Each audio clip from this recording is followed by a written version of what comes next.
Assalamu alaikum mekендештер. Денизиңиздер сак, кыштан аман эсен отурасыздарбы? Бүгүн биздин каарманыбыз канча жаштасыз? 44 жаштамын. 44 жашта. Сиз мага келгендеги даттанууңузду айтып бериңиз. Мен келгениmin себеби Катырап айтыңыз.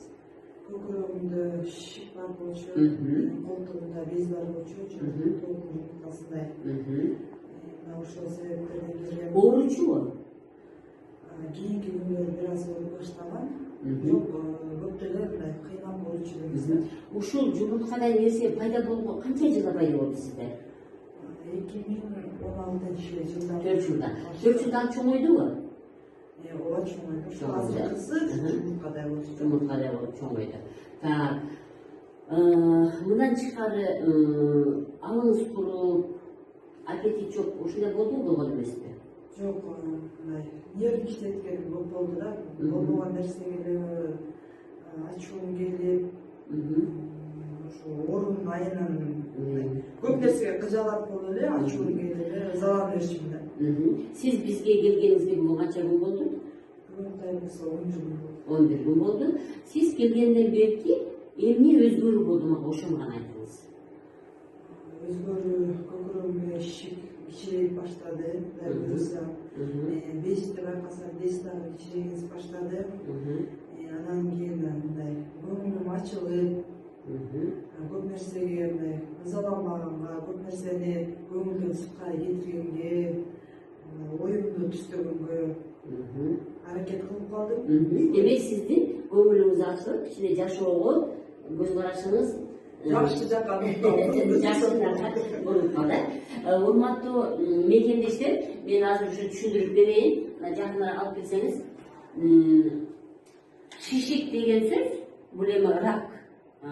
Рак деген нерсе эки түрдүү болот. Доброкачественный и злокачественный. Эми доброкачественный болгондо деле, злокачественный болгондо деле ушул раковый опухолдун, ошол чоңой шишиктин ичинде ким жашайт? Шишиктин ичинде грибки, анан ошонун тегерегинде слизь, былжырдын ичинде грибки жашайт. Демек ошол грибки өзүнө тамактанып керексиз нерсени чыгарып, былжырга тамактанып керексиз нерсени чыгарып, ал ошол жерде көбөйө берет. Эмне үчүн ал көбөйүп калды? Bir кичинекей себебин түшүндүрүп коеюн. Биздин денеде мына без тамырлар бар. Мен сиздерге дайым айтам. Кийим без тамыры таза болсо, ал рак оорусу менен оорубайт. Доброкачественный болсун, злокачественный болсун, ал рак оорусу менен оорубайт. Демек, ушул былжыр без тамыр бизде керексиз нерсени алып чыгып кетет да. Керексиз нерсени алып чыгып кетет. Биз жейбиз. Мен дайым мынтип айтам да, мекендештерге. Караңыздар, Кудай Таала бизге жегенге кызыл кан тамырды берген да. Мына кызыл кан тамыры менен тамактар барат. Ошол клеткага көзүңүзгө болобу, бутуңузга болобу, тырмактарыңызга болобу, чачыңызга болобу, кызыл кан тамыры менен тамак барат дагы. Ал клетка, ошол бүт денедеги клетка ошо тамактарды жегенден кийин өзүнүн керексиз нерсени чыгарат клетка. Ошол керексиз нерсе эки жол менен чыгып кетет. Биринчиси без тамыр, экинчиси көк кан тамыр. Демек, кете турган нерсени бизге Кудай Таала эки жол берип койду. Бир жол менен тамак керек, эки жол менен чыгып кетиш керек. Бизде ошол кете турган нерсе көп көңүл бурбайбыз да. Жейбиз, бирок биз ойлойбуз, биз жеп атабыз ойлой бересек, бирок адам ошол канча процент сиңет, канча процент сиңбейт. Ошо сиңбей калган нерселер бизде без тамырларга чогулат. Ушул без тамырлар бүт мына көрдүңүзбү? Тырмактын учунан, чачыңыздын учуна чейин, бутуңуздун учуна чейин бүт денедеги без тамырдын баары керексиз нерсе клеткада керектеп бүтүп чыгарган шлакты ал алат дагы алып келип туруп көк кан тамырга өткөрүп берет. Анан көк кан тамыр сейдек кылып, тери кылып, заң кылып сыртка чыгарып берет. Мен ошон үчүн дайым айтам, эмне үчүн мен тердеги эле дейм, эмне үчүн мен сейдек чыксын дейм, эмне үчүн мен заң чыксын дейм. Демек бизден керексиз нерсенин баары чыгып кетиш керек. Эми азыркы учурда биздин карманыбыздын колтук бөлүгүндө жумурткадай без чоңойду. Ал деген сөз, эми бул мына өйдөрөктөр да, ал биздин карманыбыз кандай аталат. Эми ушул жерден мисал келтирейин. Но бизде без Biz gerek nерселерди алып келди дагы анан түйүнчөктүн ичине кирип ушул жерден утилизация болот. Утилизация болуп таза чыгып кетет. Мынакей могу жерден дагы жакшылап көрсөтсөк болот. Мына ушул без тамырдын ушул узел томпок мына ушул. Мына көрдүңүздөрбү? Без кирип жакшысы өзүнүн жолу менен кетет, жаманы чогулат дагы, ал барып туруп ошол мен айткан көк кан тамырга өткөрүлүп берилет. Эми ушул узелок могу узелок чоңоюп кеткен болсо, демек бул астында жол жабылып калды. Мына ушул жол жабылып калган үчүн бул жерге келген керексиз нерсе чогула берди, анан акырын жумурткадай тооктун жумурткасындай болуп чоңоюп кетти. Эмнечи? Мунун алдында турган жол жабык болуп калган үчүн. Эми биз эмне кылып биздин каарманга жардам бердик? Биз ушул бизде үчелең жакшы массаж жасалат. Бул бездерге массаж, курсак органдарга массаж жана диафрагмалдык массаж. Биз ушул без тамырды мен без тамырга жасаган массажды көбүрөөк жасап бердим сизге. Демек биз ушул без тамырдын жолдорун ачканга аракет кылдык. Могу чоңоюп кеткен, жумурткадай болуп кеткен без тамырдын астында жолдорду биздин массажисттер түртүп ушунун жолун ачып берди. Демек бул жердеги керексиз нерсе бир аз кеткен үчүн бул жумшара түштү. Жана ушул жерде керексиз нерсе кеткен үчүн бул бир аз кичине болсо дагы 0,1 миллиметрге болсо дагы бул кичинерди. Адам мен рак болуп калдым же ушундай коркунучтуу оору менен ооруп калдым деп эч качан коркпош керек да. Мына биздин каарманыбыз Азамат келгенде деле көп деле эми албетте кыжаат болуп келдим деди. Бирок өтө өзүн чыдап койгон эмес.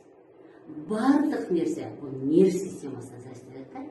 Эгерде сиз нерв системаңызды окуй мен утуп калып мен бүтүпмүн эмне болот тиги балдар эмне болот дей берсеңиз сиздин ооруңуз күчөйт. Сиздин мына азыр жашоого карап күлүп көңүлүңүздүн ачылганы бул сиздин 30% болобу 40% болобу ооруну жеңип атат деген нерсе да. Демек бардык ооруда биз көңүлүбүздү нерв системасын сакташыбыз керек. Шайтан гана үмүтсүз да. Биз дайым үмүт менен жашашыбыз керек. Жакшы үмүт менен, жакшы ой менен жашашыбыз керек. Дагы бир нерсени эстеп тутуп калгыла, урматтуу мекендештер. Ушул без тамырдын ичиндеги чогулуп калган шишик бул грибки деген майда жандык. Мен дайым сиздерге айтып келем, бизде 5 майда жандык жашаганга аракет кылат. Ошонун ичинде грибки деген эң коварный болот. Ушул грибки ушул без тамырдын ичинде жашайт дагы. Ошо шишиктен, рактан апарып гистологиядан текшергенде микроскоп менен грибки жана силис чыгат. Демек биз грибкини жок кылышыбыз керек. А грибкини жоготуш үчүн бизде флуконазол деген таблеткалар, нистатин деген таблеткалар, бирок алардын күчү жетпейт. Менин профессорум абдан жакшы айтат да, грибкини жок кылыш үчүн ошо жей турган нерсени бербей коюш керек дейт да. Ошондо ач калгандан бизди таштап чыга баштайт да. Демек, мына сиз уже леченияны бүтүп атыпсыз. Мен сизге бере турган кеңешим, мен башында айткан 3 нерсени жебейсиз. Бул сүт овкаттары, un овкаттары жана таттуу. Бардык сүт азыктары, un азыктары жана таттуу, ушунун бардыгын грибки тамактанат. Демек сиз аны жейин дегенде жок мен муну жебейин, бул мен грибкими багып атам деп элестетишиңиз керек. Көрдүңүзбү? Бир жагы ушул, анан экинчи жагы буларда глютен деген зат көп бар дагы, ашказандын былжыр чирлерине барып килек окшоп отурташып калат да. Килек окшоп отурташып калганда башка нерсе сиңиши кыйын болуп калат да. Ошон үчүн ушул 3 продуктуну жебегенге 2 жылга чейин жебегенге аракет кыласыз. Бул биринчиси. Экинчиси, сөзсүз түрдө сиз мына мен 10 күн же 11 күн массаж алдым, болду эми мен мындан жакшы болом деп токтотуп койбош керек да. Сөзсүз түрдө мен айткан 3 эмени күнүгө жасайсыз 2 жылга чейин. Демек бул лимфа массаж, бул висцерал массаж, бул дыхательный дем алуу. Ушул 3 нерсени мен Насат медиада да бергем, Фейсбукта да, Ютубта да бар. Демек сиз денени 3кө бөлүп 3 бөлүктү күнүгө өзүңүздү сылашыңыз керек. Сиз күнүгө өзүңүздү жакшы көрүшүңүз керек. Биздин телону, өзүбүздүн телобузду биз өзүбүз жакшы көрмөйүнчө ал эч качан жакшы болбойт. Экинчиси сөзсүз түрдө органдарды, бая мен айтканмын, органдар биз кыжырат болгондо, бирсиге чочуп кеткенде, жаман кабар угабыз, жакшы кабар укканда, сүйүнүп кеткенде же өтө катуу болгондо органдар жыйылып калат да. Биз күнүгө ар түрдүү стресске түшөбүз, чынбы?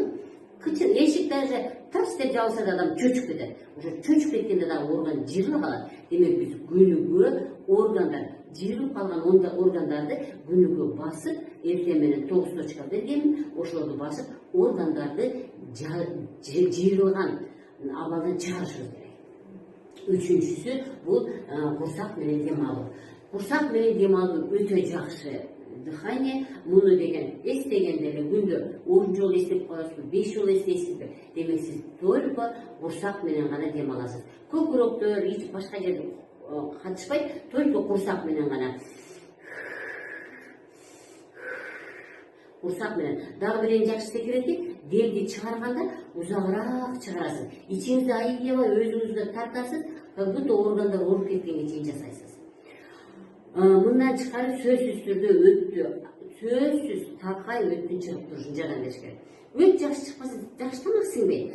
Жакшы тамак сиңбеди деген сөз, сиңбей калган тамак кайра буга чогулуп калат. Көрдүңүзбү? Сиңбей калган тамак кайра буга. Демек биз эмне кылышыбыз керек? Биринчи, биз тамакты жакшы сиңиришибиз керек. Тамакты жакшы сиңириш үчүн сөзсүз түрдө өттүн чыгышын күнүгө эңкейип, өйдөгөй болуп, тамак алдысында эңкейип, өйдөгөй болушубуз керек. Дагы тамакты жакшы сиңиришке алып келишибиз керек. Дагы жакшы бир нерсе бул суу ичиш керек. Демек сиз өмүр бою сууну токтотушуңуз керек. Суу ичтиңиз, айлануу жакшы жүрөт. Суу ичпедиңиз, айланбайт. Себеби кандын 90% суудан турат. Сууну киргизбесеңиз, ал айлануусу жакшы болбойт. Дагы бир жакшы нерсе бул албетте сиз эми чөптөрдү ичип турасыз. Мен сизге түшүндүрүп беремин. Мисалы ар бир айда бирден чөп ичип турсаңыз болот. Мисалы бул айда мен боорумду тазалайын десеңиз, боордун чөбүн ичсеңиз болот. Эмдиги айда мен бөйрөгүмдү тазалайын десеңиз, бөйрөгүн чөбүн ичсеңиз болот. Ар бир айда бирден чөптү ичип турсаңыз болот.